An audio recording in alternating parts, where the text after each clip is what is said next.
오늘 설교 제목은 아주 깁니다. 내가 가진 것을 굳게 잡아 아무도 내 면류관을 빼앗지 못하게 하라. 오늘 성경 본문에 있는 말씀이죠.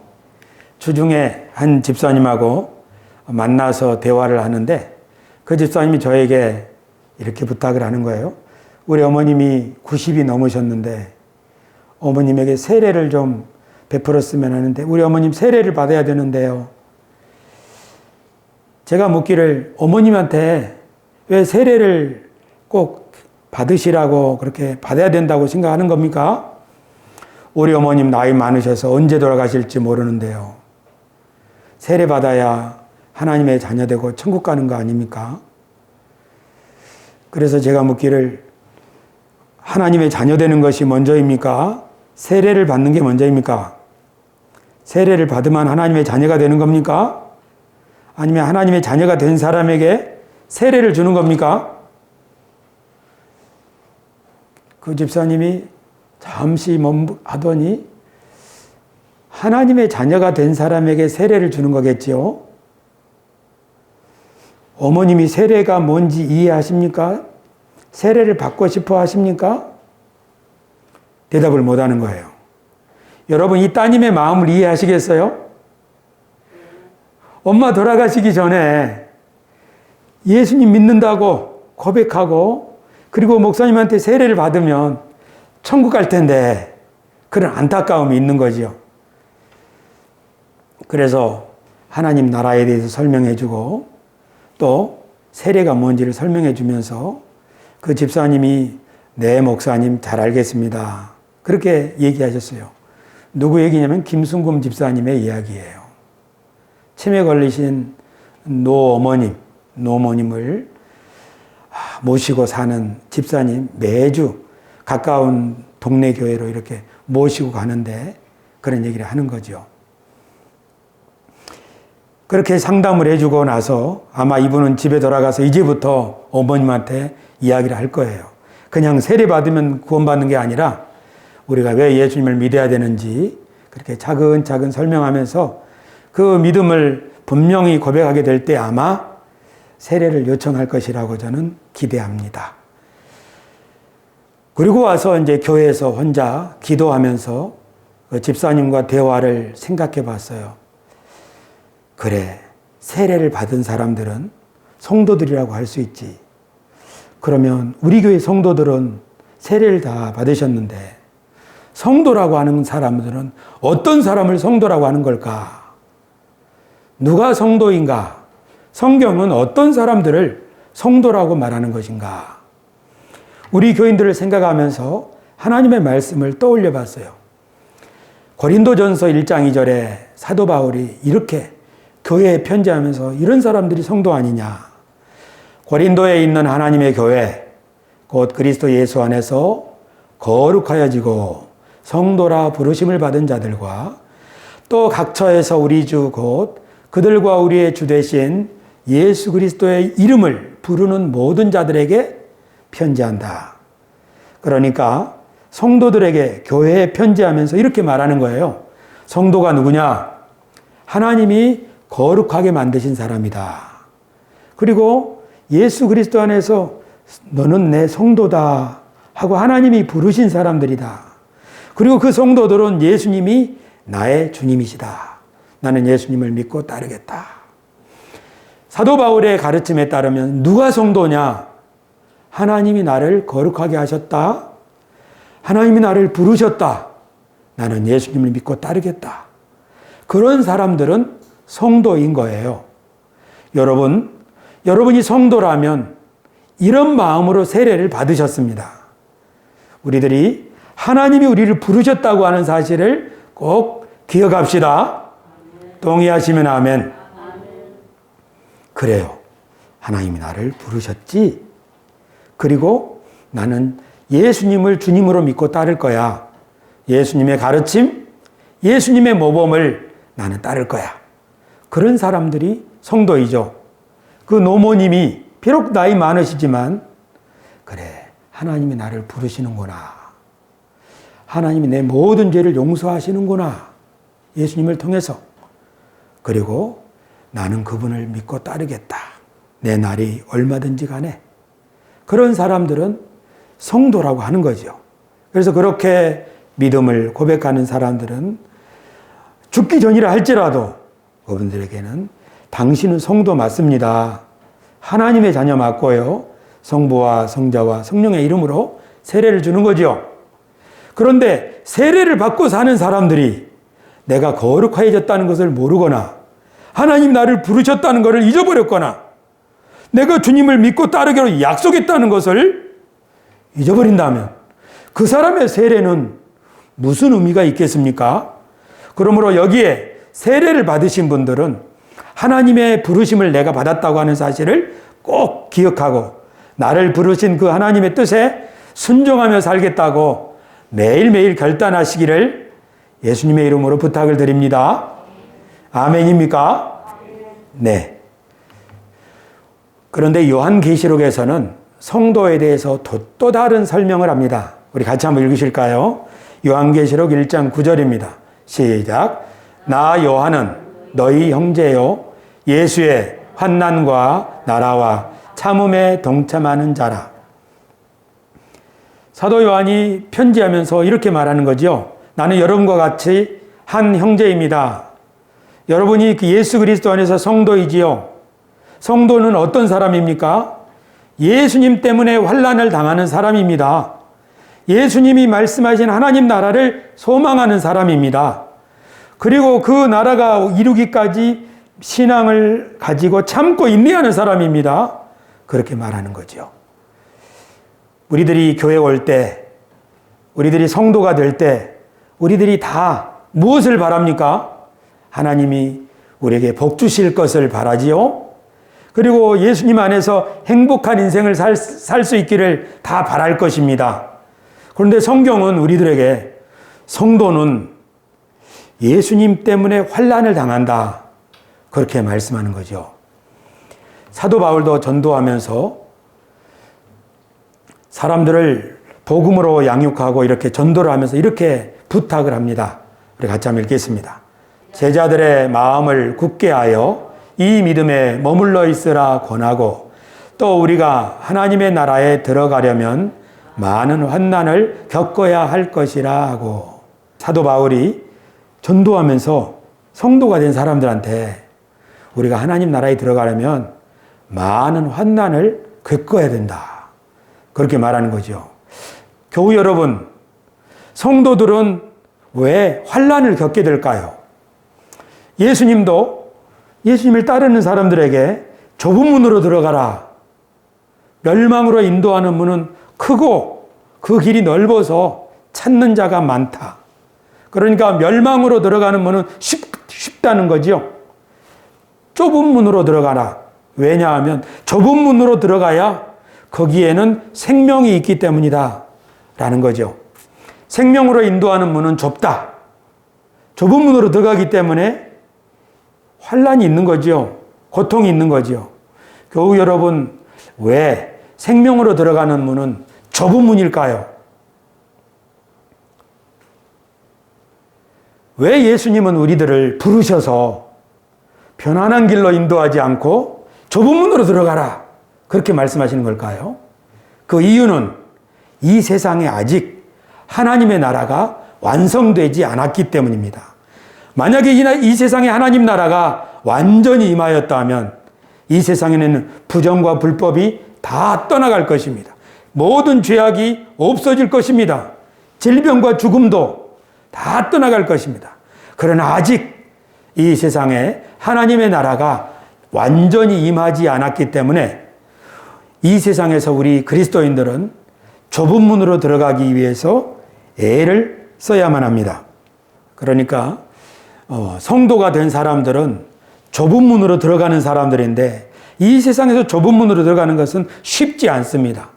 그래서 성도에게는 환난이 따릅니다. 하나님 나라가 완전히 임하기까지. 멸망으로 들어가기를 선택한 사람들은 넓은 문이라 쉽습니다. 그러나 이 세상에서 생명으로 들어가는 문을, 그 좁은 문을 들어가기를 원하는 사람들은 쉽지 않는 환난이 우리들 앞에 기다리고 있다고 주님이 말씀하십니다.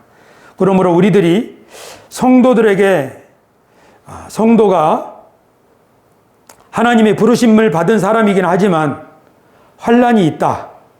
이 말을 들으면은 어떤 사람들은 교회 왔는데 환난이 있다고 하는구나.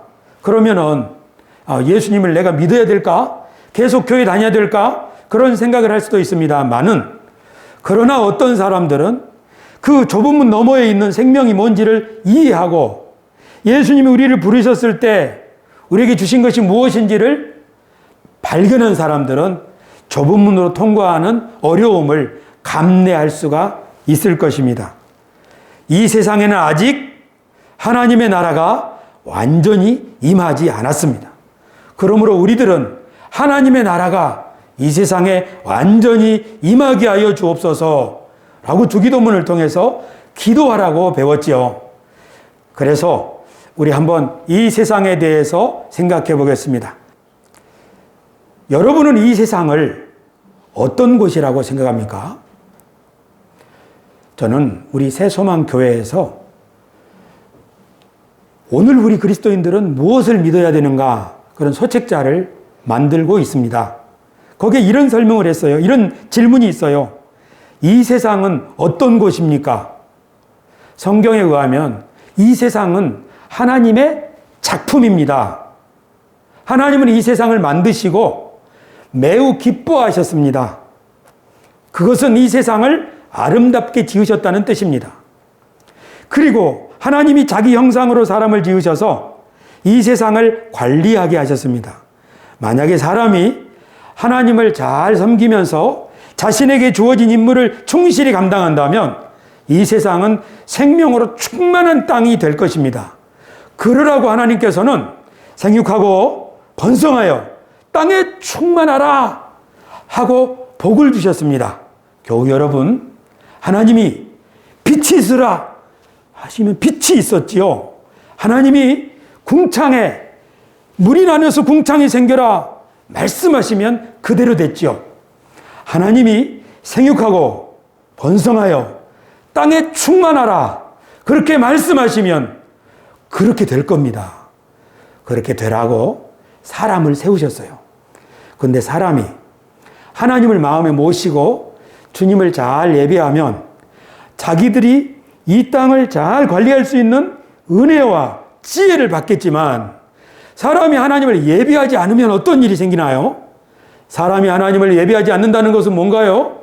두 손을 모을 줄 모른다는 거죠. 마음속에 하나님을 모시지 않는다는 거죠. 그렇게 되면 이 마음속에 다른 게 들어와요. 뭐가 들어와요? 욕심이 들어와요. 탐심이 들어와요. 그래서 하나님의 뜻을 쫓아 살아야 될 이 사람이 탐심이 들어오다 보니까 자기 중심으로 모든 것을 다스리는 거예요. 자기 왕국을 만드는 거예요. 그러다 보니까 옆에 사람이 죽어가고 다치는데도 꼼짝하지 않아요.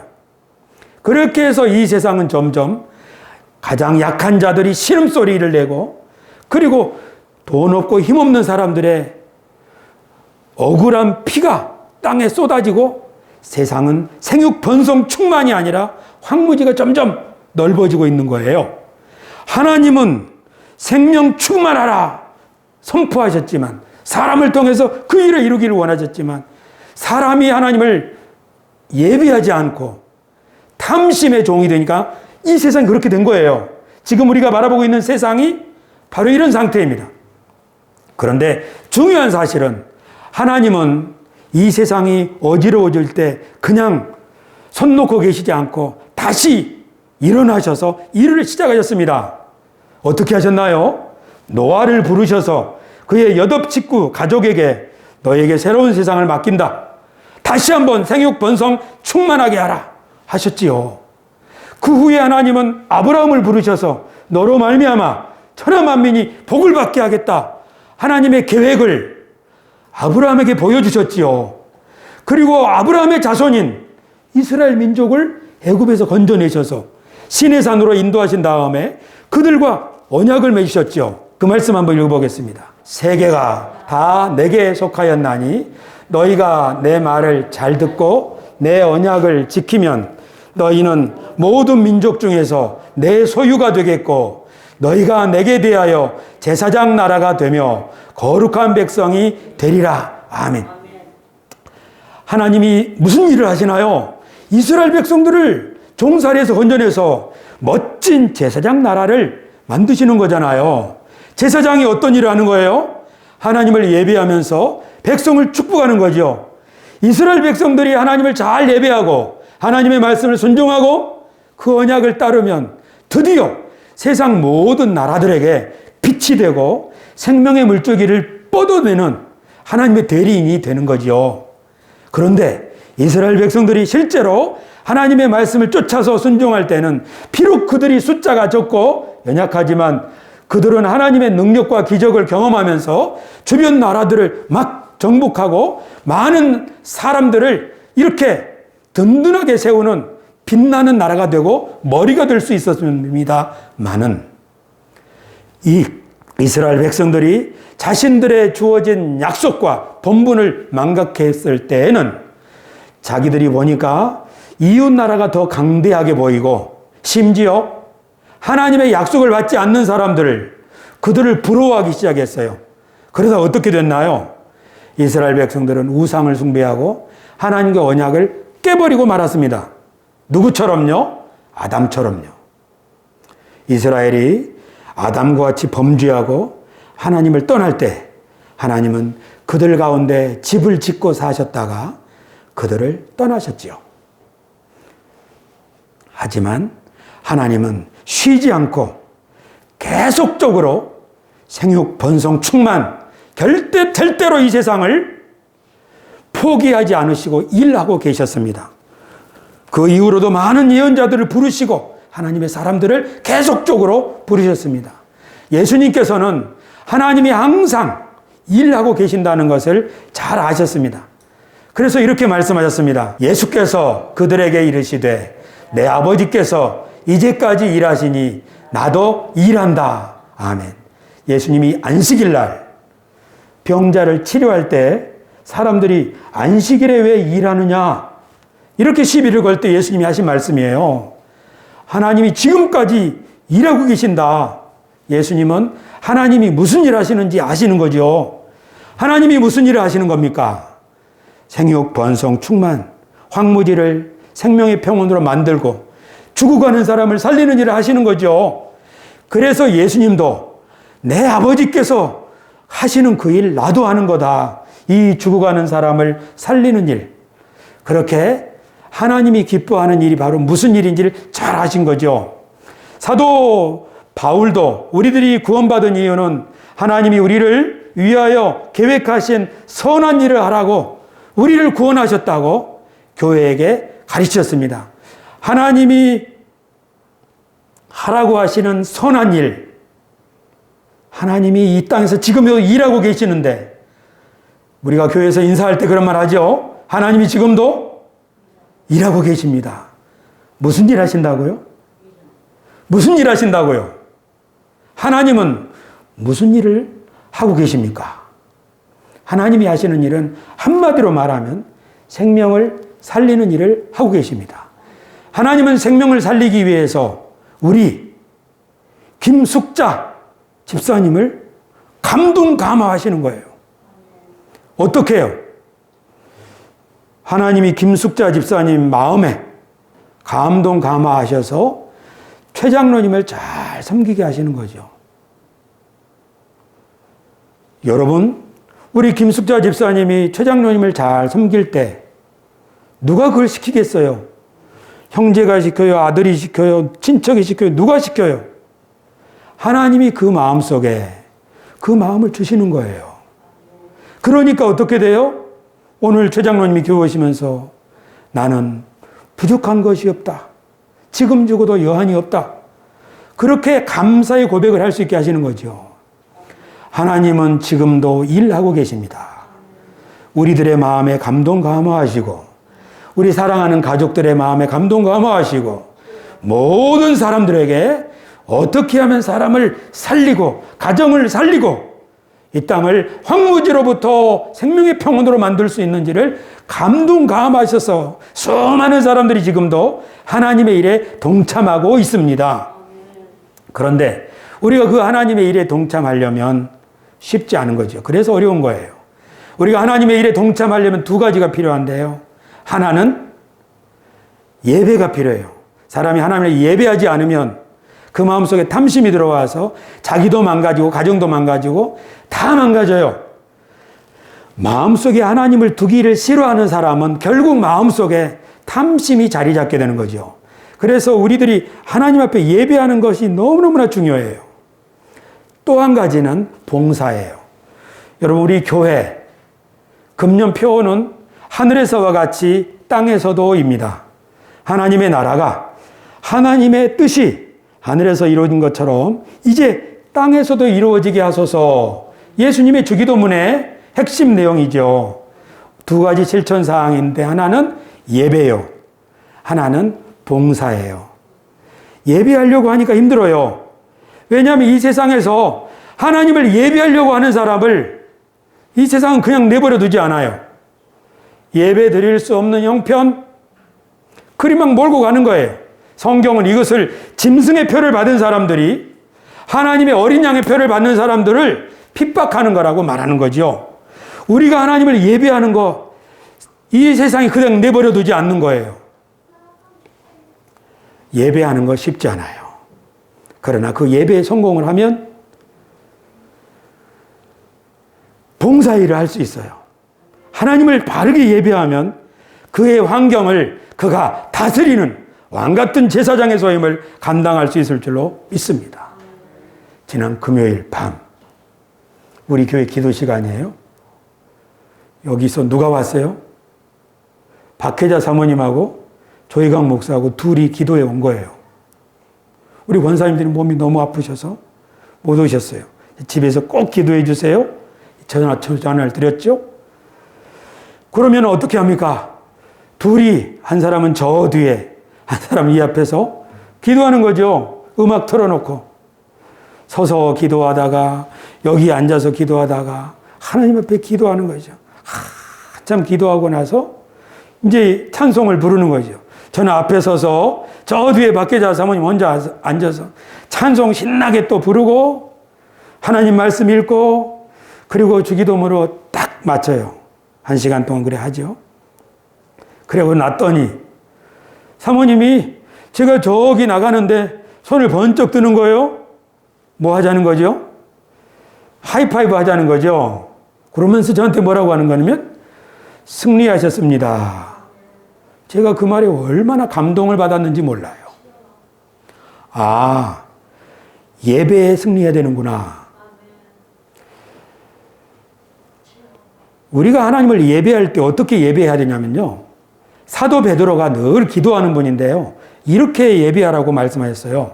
또 우리에게는 더 확실한 예언이 있어 어두운 데를 비추는 등불과 같으니 날이 새어 샛별이 너희 마음에 떠오르기까지 너희가 이것을 주의하는 것이 옳으니라. 아멘. 우리에게 있는 예언, 그것은 하나님의 약속이에요. 하나님의 약속을 붙들고 기도하고 예배 드리는 거죠. 근데 그 말씀, 약속이 우리 마음속에 샛별이 되어서 날이 새서 샛별이 떠오르듯이 우리 마음속에 확 떠오르기까지 이 말씀에 주의하라는 거죠. 실제로 우리가 기도하다 보면 그런 체험을 하죠. 아주 캄캄하고 아주 답답하고 아주 괴롭습니다. 시작할 때는요. 예배 드릴 때도 마찬가지예요. 근데 하나님 앞에 진심으로 예배하고 간절히 기도하면 나도 모르게 마음속 여기서 뭔가 환하게 솟아오르는 게 있어요. 마치 하나님이 나에게 뭔가 말씀하시는 깨우침이 있어요. 이것은 마치 무엇과 같냐면 야곱이 야복강에서 그 가에서 기도할 때 천사와 씨름할 때에 나에게 복을 주십시오 하고 밤새도록 씨름했지 않습니까? 그리고 나서 아침에 천사가 떠나고 그 기도의 자리에서 일어나는데 해가 솟아올라요. 야곱이 그 자리에서 야, 이곳의 이름은 브니엘, 하나님의 얼굴이다. 내가 여기서 하나님의 얼굴을 보았다. 그래서 그 야곱은 그 자리가 새로운 사람 이스라엘로 바뀌는 자리가 됐죠. 우리가 예배를 드릴 때, 우리가 기도를 할 때, 우리가 하나님을 진심으로 예배하고 기도할 때 이런 일이 일어나는 거예요. 브니엘, 하나님의 얼굴을 보는 거예요. 우리 마음속에 샛별이 확 타오르는 거죠. 우리가 비록 어렵고 힘들지만 끊임없이 예배하고 봉사하는 것은 바로 이렇게 하나님이 우리에게 응답을 주시기 때문이고, 또 하나님의 말씀을 묵상하다 보면 하나님은 항상 그 백성과 함께 하시고 승리를 주시는구나. 비록 모세가 호롤단신으로 파라오 앞에 섰지만 파라오가 항복하고 이스라엘 백성들을 모세가 다 건질 수 있었구나. 비록 다윗이 베들레헴 목동이지만 그가 호롤단신으로 골리앗 앞에 섰을 때 골리앗을 무너뜨리고 주변 나라들을 복속시키는 지도자가 되었구나. 그렇죠. 이렇게 우리에게 하나님은 승리를 주시는 분이라는 것을 우리 믿음의 사람들은 꼭 기억해야만 하겠습니다. 이거 잊어버리면 우리는 기도도 못해요. 그래서 예수님께서 이렇게 말씀하셨어요. 나를 보내시니가 나와 함께 하시도다. 나는 항상 그가 기뻐하시는 일을 행함으로 나를 혼자 두지 아니하셨느니라. 아멘. 나는 혼자가 아니다. 하나님이 나와 함께 하신다. 그렇죠. 하나님이 우리와 함께 하시기 때문에 우리는 예배할 수 있고 기도할 수 있고 봉사일을 할 수가 있다는 것입니다. 이것을 꼭 기억합시다. 환난과 어려움으로 말하면 사도 바울보다 큰 고통을 겪은 사람이 있겠습니까? 사도 바울은 매맞고 쫓김을 당하고 강도를 만나고 풍랑을 만나고 수많은 어려움을 겪었지요. 특히 복음을 전하는 자리자리마다 이 동네 저 동네에서 계속 쫓김을 당했죠. 그런데 그 사도 바울이 이렇게 말했습니다. 그러나 이 모든 일에 우리를 사랑하시는 이로 말미암아 우리가 넉넉히 이기느니라. 아멘. 우리가 이기느니라. 내가 이기느니라. 새소망 교회가 이기느니라. 예수님을 믿는 우리 집이 이기느니라. 이것을 잊지 말아야겠습니다. 이것을 잊지 않는 사람들은 희망을 갈 수 있어요. 희망. 요새 저의 아내가 저에게 예수 믿는 사람은 무엇을 희망할 수 있나요? 그거 확실히 좀 가르쳐 주세요 하고 제게 질문을 합니다. 그래, 오늘 설교 들어봐 하고 제가 어젯밤에 이야기를 했어요. 예수 믿는 사람은 무엇을 희망할 수 있나요? 예수 믿는 사람이 하나님을 바르게 예배할 때, 그 마음에 샛별이 환하게 솟아오를 때 하나님이 나와 함께 하시는구나. 그 믿음을 가지게 될 때 이 모든 일에 우리를 사랑하시는 이로 말미암아 우리가 넉넉히 이기는구나. 이 믿음을 가지게 될 때 하나님의 사람들은 기대하는 거지요. 예를 들면 모세는 애굽에 종살이하던 이 사람들이 결국은 제사장 나라가 될 거야. 이 모든 백성이 다 예언자들처럼 하나님의 성령을 받아서 하나님과 친밀한 사람이 되기를 나는 정말 바라고 봐라. 모세가 꿈을 꾸는 거지요. 그 백성들을 향해서. 그 백성들은 어떤 백성들입니까? 자꾸 원망하고 불평하던 그 백성들 아닙니까? 그러나 모세는 꿈을 꾸는 거지요. 이들을 하나님이 제사장 나라 삼으실 것이다. 시온에 빛나는 영광이 나타나는 그런 백성 삼으실 것이다. 그렇죠. 예수님도 나를 보내신 이가 항상 나와 함께 하시도다. 예수님도 반드시 승리할 것을 믿으셨기 때문에 꿈을 꾸시죠. 예수님의 꿈 어디에 있나요? 예수님의 들려주신 말씀 속에 예수님의 꿈이 있어요. 내가 이 반석 위에 내 교회를 세우겠다.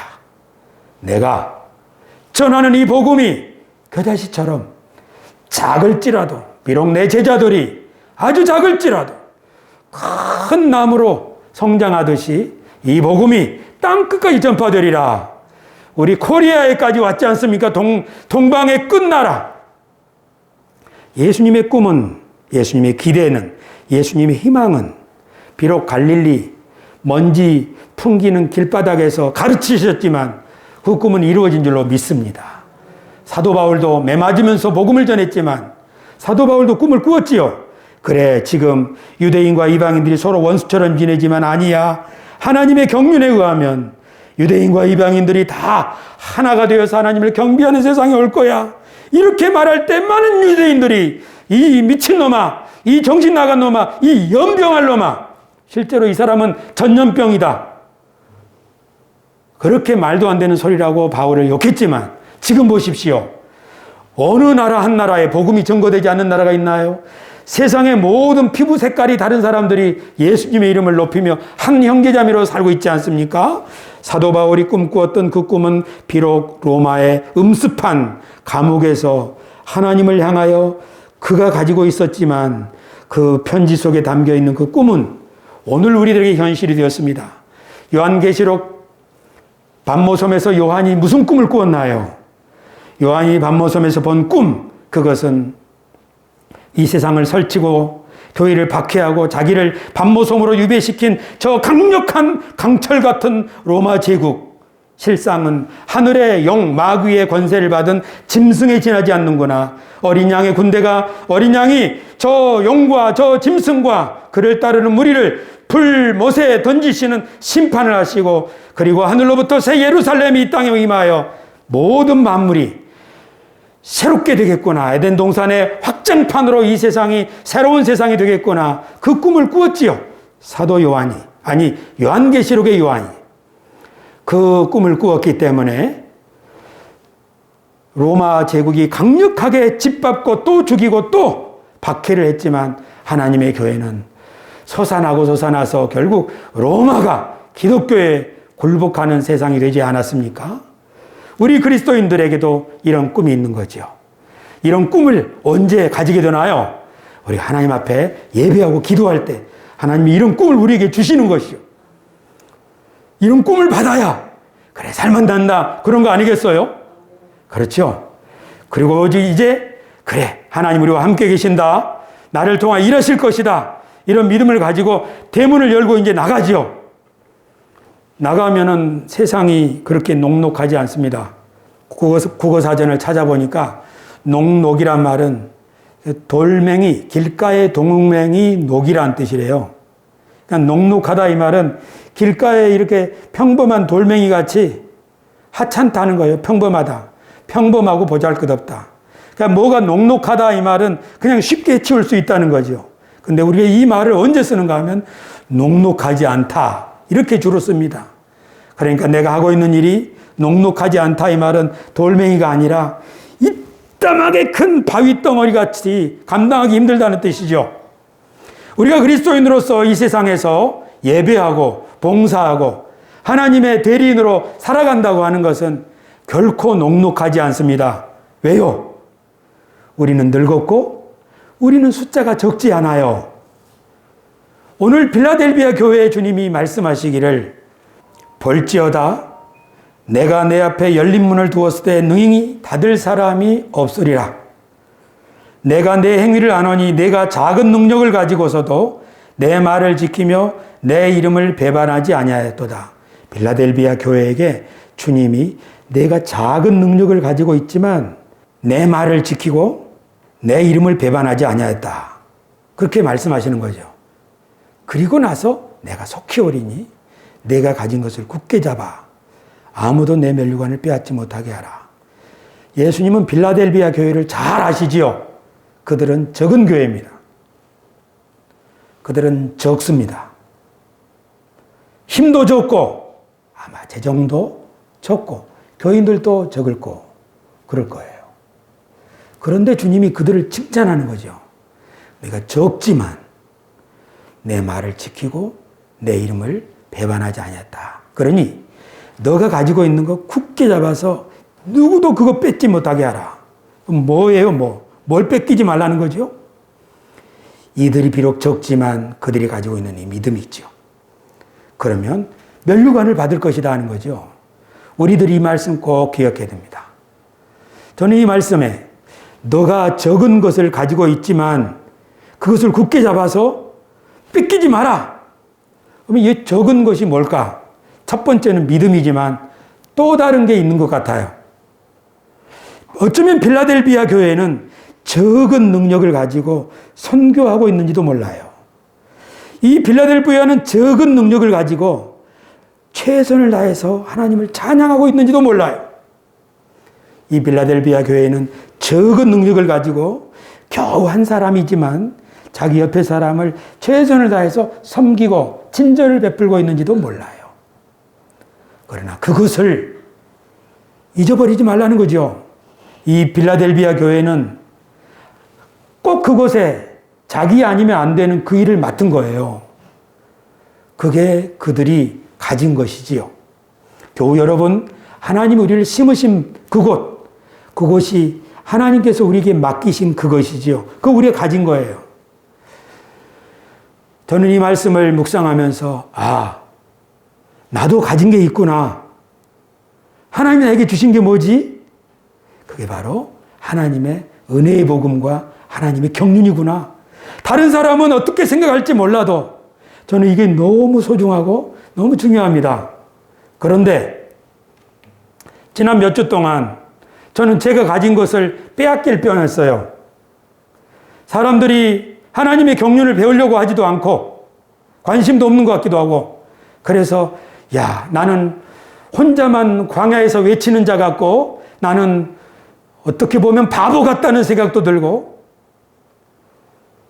그리고 우물 속에서 혼자만 외골수로 우는 개구리 같다는 생각도 들고, 그래서 우리 운영위원들한테 저 말고 다른 분 한번 강단에 세웁시다, 이런 이야기까지 했어요. 뭔 소리예요? 사람이 가지고 있는 것을 언제 뺏겨버려요? 자기가 가지고 있는 거 얼마나 소중한지를 잊어버릴 때예요. 사람이 자기가 가지고 있는 거 언제 잃어버려요? 내가 하는 그 일이 아무리 작아도 주님이 그것을 너무 귀하게 여기신다는 것을 잊어버릴 때 우리는 하고 그 일을 팽개쳐 버리는 거죠. 그게 뺏기는 거예요. 여러분의 담임 목사는 하나님 앞에 너무 소중한 걸 받았음에도 그것을 뺏길 뻔했어요. 그래서 다시 한번 이것을 굳게 부여잡아서 절대로 뺏기지 말아야 되겠다 다짐을 했어요. 교우 여러분, 여러분은 예수님께서 여러분에게 너 가진 것을 굳게 잡아 아무도 내 면류관을 빼앗지 못하게 하라 하고 말씀하실 때 여러분에게 가진 것이 뭐라고 주님이 일깨워 주시나요? 여러분이 맡은 그 일이 뭐지요? 여러분만이 할 수 있는 일이 있어요. 여러분만이 그 일에 재능이 있어요. 그 일에. 아니, 다른 누구도 그 일은 할 수 없어요. 왜냐하면 거기에 하나님 여러분을 심으셨기 때문이죠. 어떤 사람은 그 일을 보잘것없는 일이라고 판단할 수도 있어요. 때로는 나 자신도 그래요. 내 아는 일들이 하도 적어 큰 열매 눈앞에 안 보여도 그런 일들이에요. 하지만 내가 가진 것을 굳게 잡아 아무도 내 면류관을 빼앗지 못하게 하라. 김숙자 집사님 뺏기지 마세요.